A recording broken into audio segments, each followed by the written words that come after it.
पीछे कोई डाकू लुटेरा। क्यों डरा रहे हो? दी फिल्मी पिटारे में हम आनंद बख्शी के बारे में कुछ जान लेते हैं। आनंद बख्शी के वो 10 गाने जो आज भी देते हैं जीवन को जीने की सीख। इन 10 गानों में आनंद बख्शी ने समझाया जिंदगी का असली फलसफा। जब मन कुछ ऐसा सुनने को करता है जो दिल को छुए, तो ऐसे में याद आते हैं आनंद बख्शी के गीत। जी हाँ, अंग्रेजों के जमाने में फौज की नौकरी करने वाले आनंद बख्शी तब मुंबई आए थे गायक बनने के लिए। उनके गाने हिंदुस्तानियों के हर हौसले की मिसाल बन चुके हैं। गीतकार तो बहुत हुए, लेकिन आनंद बख्शी के गीतों की खासियत उनकी सादगी ही रही। उनके बोल इतने सरल होते हैं, आम आदमी की जबान उन शब्दों के साथ पल भर में सहज महसूस करती है। हर गाने में एक फलसफा और फलसफे का अपना अलग अंदाज। यही वजह रही कि उन्हें लोगों का भरपूर प्यार मिला। यह उनके लिए लोगों का प्यार ही है जिसकी वजह से उन्हें सबसे ज्यादा 41 बार फिल्म फेयर पुरस्कार के लिए नामित किया गया था। 4 बार फिल्म फेयर पुरस्कार के विजेता रहे हैं आनंद बख्शी। आनंद बख्शी जी का जन्म 21 जुलाई 1930 को हुआ था और उनकी मृत्यु 30 मार्च 2002 को हुई थी। इस शब्दों के बाजीगर की पुण्यतिथि पर आज हम आपको उनके कुछ यादगार गीत सुनाते हैं। और आखिर में सुनिए वह गीत जो आनंद बख्शी ने खुद गाया था। पहला गीत है एक था गुल और एक थी बुलबुल। फिल्म है जब जब फूल खिले, जो 1965 में रिलीज हुई थी। आनंद बख्शी का लिखा यह गीत अपने आप में पूरी एक सरल कहानी है। जितनी तसल्ली से आनंद जी ने इसे लिखा है, उतने ही सुर में मोहम्मद रफ़ी ने इसे गाया है। गीत के एक एक बोल जाने पहचाने से लगते हैं। कल्याण जी आनंद जी की मशहूर जोड़ी ने इस गीत को संगीत दिया है। यह सुपरहिट गाना आनंद बख्शी के करियर की सुनहरी शुरुआत लेकर आया था। इसके बाद उन्होंने कभी पीछे मुड़कर नहीं देखा। एक था गुल और एक थी बुलबुल, दोनों चमन में रहते। अगला गीत है सावन का महीना।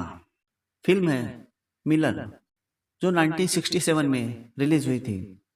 मुकेश और लता मंगेशकर की आवाज में यह गाना सावन के महीने के बिना भी सावन जैसा सुहावना महसूस करा देता है। इसकी वजह आनंद बख्शी के लिखे शानदार बोल, जो लक्ष्मीकांत प्यारेलाल के संगीत के साथ बेहतरीन तालमेल बनाते हैं। इस गाने के लिए आनंद बख्शी को पहली बार फिल्म फेयर पुरस्कार के लिए नामित किया गया था। सावन का महीना पवन करे शोर। अगला गाना है कोरा कागज था ये मन मेरा। फिल्म है आराधना, जो 1969 में रिलीज हुई थी। हिंदी सिनेमा के पहले सुपरस्टार राजेश खन्ना को कामयाब बनाने में आनंद बख्शी के लिखे गीतों का बहुत बड़ा हाथ रहा है। लता मंगेशकर और किशोर कुमार की आवाज में इस गीत को आज भी रेडियो पर बजाया जाता है। राजेश खन्ना और शर्मिला टैगोर पर फिल्माए गए इस गीत को एच डी बर्मन ने संगीत दिया है। इस गीत के लिए आनंद बख्शी को फिल्म फेयर अवार्ड के लिए हम तुम एक कमरे में बंद हो। फिल्म है बॉबी, जो 1973 में रिलीज हुई थी। इस गीत में दो प्रेमियों की दिली ख्वाहिश को सटीक शब्दों में पिरोने का काम आनंद बख्शी से शायद ही कोई और कर पाता। डिम्पल कपाड़िया और ऋषि कपूर पर फिल्माए इस गीत को शैलेंद्र सिंह और लता मंगेशकर ने अपनी आवाज दी है। लक्ष्मीकांत प्यारेलाल की प्रतिष्ठित जोड़ी के संगीत से सजे इस सदाबहार गीत के लिए आनंद बख्शी को फिल्म फेयर अवार्ड के लिए नामित किया गया था। हम तुम एक कमरे में बंद हो और चाबी खो जा। अगला गीत है महबूबा महबूबा। फिल्म है शोले, जो 1975 में रिलीज हुई थी। फिल्म के गंभीर हालात को हल्का करने वाला यह आइटम गीत उस समय के गिने चुने हिट आइटम गीतों में से एक है। हेलन पर फिल्माए गए इस गीत को R.D. बर्मन ने संगीत दिया है और गाया भी उन्होंने ही है। इस शानदार गीत को लिखने के लिए आनंद बख्शी को फिल्म फेयर अवार्ड के लिए नामित किया गया था। महबूबा महबूबा महबूबा महबूबा। अगला गीत है आदमी मुसाफिर है। फिल्म है अपनापन, जो 1977 में रिलीज हुई थी। आनंद बख्शी के लिखे इस गाने को भी लक्ष्मीकांत प्यारेलाल ने संगीत दिया है। मोहम्मद रफ़ी और लता मंगेशकर की आवाज से सजा यह गाना जिंदगी का फलसफा समझाता है। इस गाने को जितेंद्र और रीना रॉय पर फिल्माया गया है। तमाम नामांकन के बाद आखिरकार इस गीत के लिए आनंद बख्शी को अपना पहला फिल्म फेयर पुरस्कार मिला था। ओम शांति ओम। फिल्म है कर्ज, जो 1980 में रिलीज हुई थी। नौजवानों को पुरजोर से गाने पर मजबूर कर देने वाला यह गाना उस समय का होने पर भी आज के समय जैसा लगता है। लक्ष्मीकांत प्यारेलाल के संगीत से सजा यह गाना आज भी बहुत लोकप्रिय है। आनंद बख्शी के लिखे इस गीत को किशोर कुमार ने भी अपनी आवाज देकर रही बची कसर पूरी कर दी थी। तो गाओ हो शांति। इस गीत के लिए आनंद बख्शी को फिल्म फेयर पुरस्कार के लिए नामित किया गया था। ओम शांति ओम शांति शांति ओम। अगला गीत है तेरे मेरे बीच में। फिल्म है एक दूजे के लिए, जो 1981 में रिलीज हुई थी।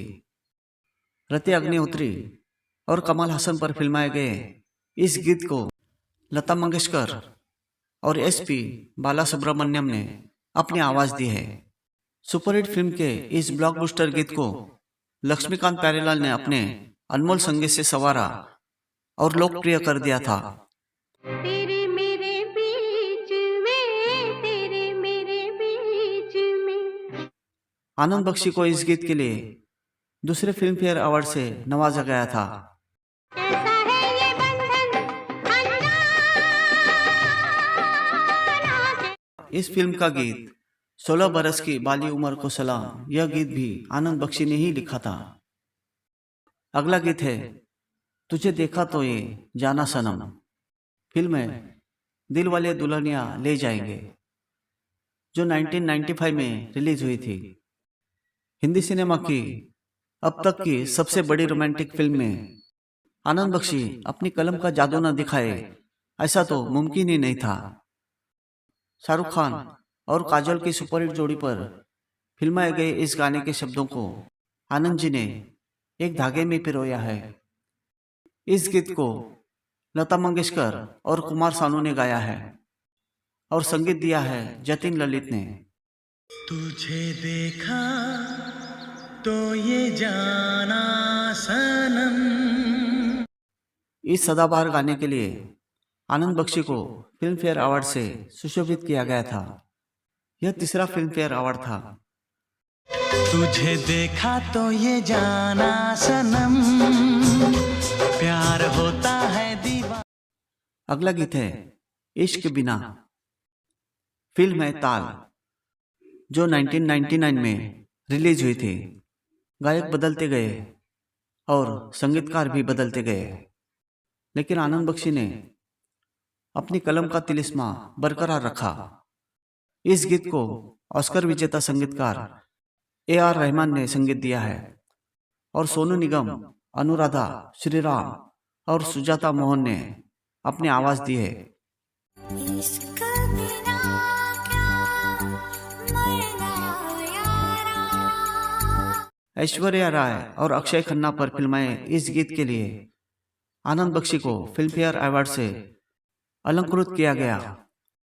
आनंद बख्शी जी का यह चौथा फिल्म फेयर अवार्ड था।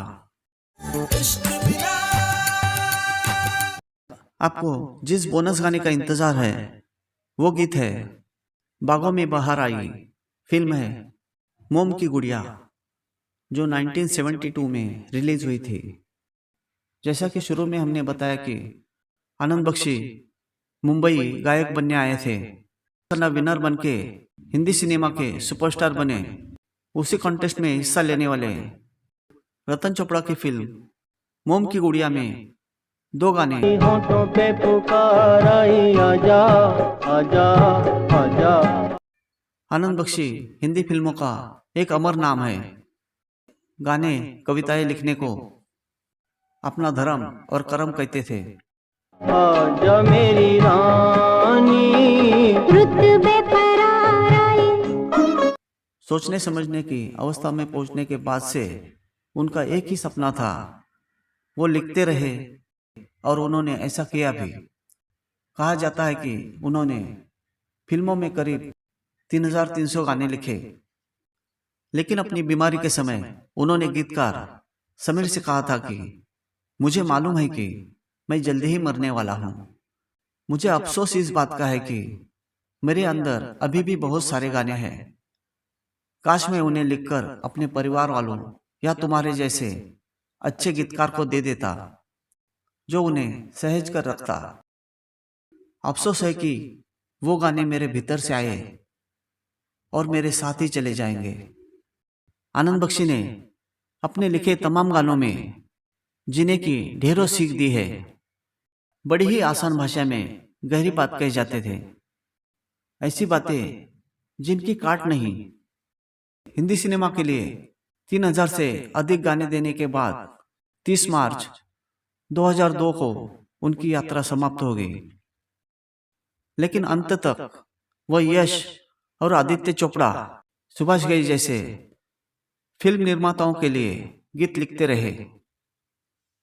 आनंद बख्शी साहब आज अपनों में होते तो इस साल में वो 93 साल के हो गए होते। 30 मार्च को पुण्यतिथि के रोज आनंद बख्शी के लिखे कुछ ऐसे ही गाने जो हमने आपको सुनाए, आपको कैसे लगे कमेंट्स करके जरूर बताइए।